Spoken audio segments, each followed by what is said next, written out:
بسم اللہ الرحمن الرحیم۔ عاصم بن زمرہ کہتے ہیں کہ ہم نے سیدنا علی رضی اللہ عنہ سے نبی کریم صلی اللہ علیہ وآلہ وسلم کے دن کے وقت کی نفل نماز کے بارے میں پوچھا۔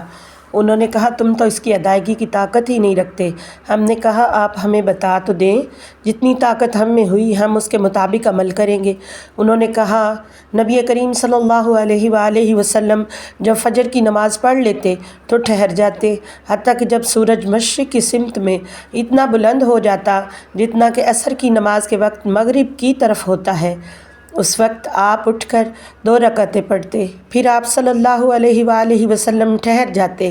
حتیٰ کہ جب سورج مشرق کی سمت میں وہاں آ جاتا جہاں ظہر کے وقت مغرب میں ہوتا ہے، تو آپ صلی اللہ علیہ وآلہ وسلم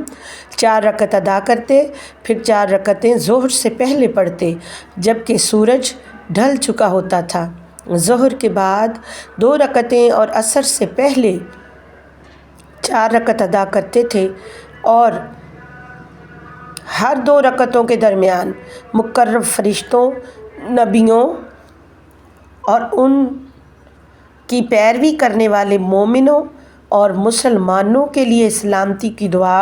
کرنے کے ساتھ فرق کرتے، یعنی سلام پھیرتے۔ پھر سیدنا علی رضی اللہ عنہ نے کہا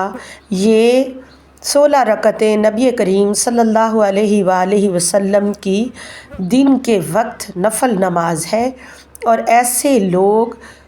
کم ہی ہیں جو ان پر ہمیشگی کرتے ہیں۔